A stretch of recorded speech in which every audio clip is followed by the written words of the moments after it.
I believe your race is getting close, and I believe that on a number of different factors. But you tell us, what is the situation in the race against Baldwin? Basically, the race is a neck and neck race right now.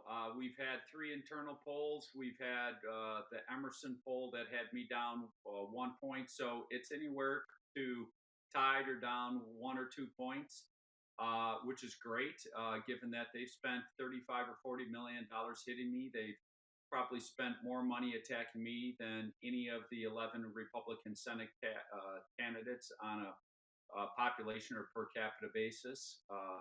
So yeah, the campaign's going well, and we're just pointing out how flawed a candidate she is. I mean, she's one of the most extreme liberals. Think of Elizabeth Warren, Bernie Sanders, and yet she masquerades as a somewhat moderate back in the state and votes very different when she's in Washington D.C.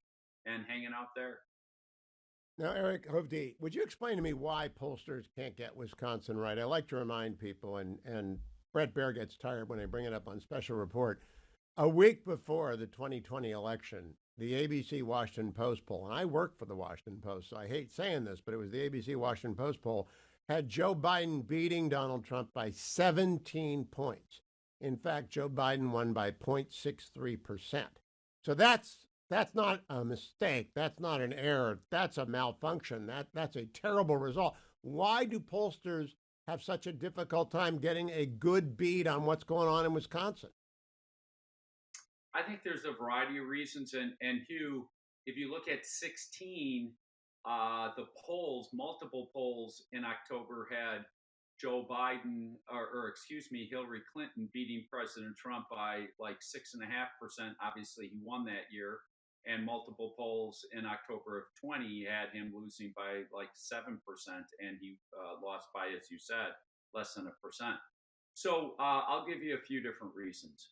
One, you really can't trust polls that well anymore uh, for these two reasons. One, uh, private sector people that tend to vote for Republicans are harder to poll than public sector employees that vote for Democrats. And Democrats are trying to manipulate polls. So you've got hyper pollers, people that will, Democrats that will poll and take every call. So it skewers that. Secondly, in Wisconsin specifically, a lot of farmers and rural people, they're out on the farm. They're hard to reach during the day, and when they come home at night, they're tired. So they're not polling at the kind of rates that you would usually think. And lastly, what's unique to Wisconsin? I'm in Madison. Think of Berkeley, California, one of the most extreme liberal spots. And if you call somebody and you don't know who that person is, and they ask you, "Are you voting for Donald Trump?" They're not going to tell you. And you have pockets of Milwaukee that same way. So our state is a center right state.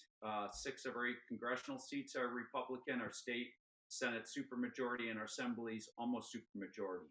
So I Now, think I, President I, Trump is probably winning the state right now. I think he's going to win the state too. And I tell people you can't trust any Wisconsin polling because it's the equivalent of what was known as the burned over district in the 19th century. Evangelists went to Western New York and they had revival after revival after revival. So the great then evangelist Charles Finney said, that's burned over, that's burned out. We can't go do a revival there. Wisconsin's been like at the epicenter of American political division for a dozen years. Is that about right, Eric? Yeah, I mean, we are truly probably the most purple state. Again, we're center right. But we go back and forth, back and forth. Our governor always goes back and forth.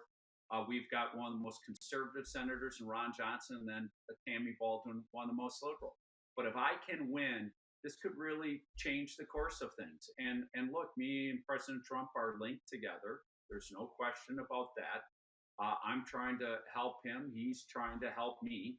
But this is the battleground. The Democrats have spent more time, Joe Biden and Kamala Harris here, because they know they cannot win this election if they lose Wisconsin. So It, I plan to it, take out Senator Baldwin, but look, I need all the help I possibly can. So If any of your viewers or listeners are watching, please help support me because they have money coming, hand over fist. Senator Baldwin raises money from big tech, big pharma, Wall Street. I'm not taking special interest money. Part of our problem in our political system, it's become corrupted and bought off. And Well, I'm raising let's tell people the website.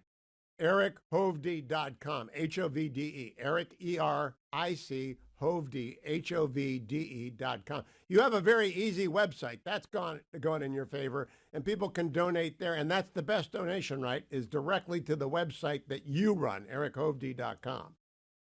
Absolutely. Absolutely. Now, I want to know if Senator Baldwin is campaigning with Kamala Harris, because I think Kamala Harris is stalled out and is plummeting, and I've got a lot of reasons to believe that are fact-based, not just wish casting. What do you think? Is she showing up with Kamala? It's so funny about Senator Baldwin. The week before Joe Biden blew up in the debate, she said he's the most accomplished president in generations. Then he blows up in the debate. She wouldn't be seen with him, wouldn't answer questions whether she supports him.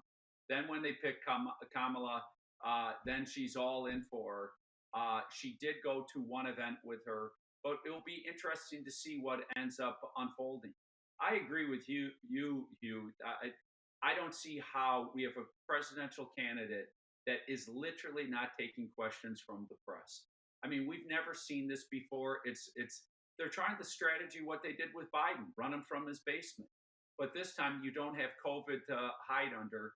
And at some point in time, she has to explain her views. So I think the shine's going to come off of her pretty quickly. We just got to stay talking about the issues that matter to the people of this country. Inflation. That brings me to price gouging. I don't think it exists. But when dairy farmers hear that, or the community in Wisconsin that manufactures hear that, do they understand that means price controls and that they're going to be told what they can sell their produce for? Well, I always love it. Senator Baldwin was pushing out, just like Kamala Harris, inflation's because of corporate greed. Well, why is it that corporate greed just all of a sudden took off during their administration? Like, okay, if it was corporate greed, why didn't it happen before that? Or the 40 years before that.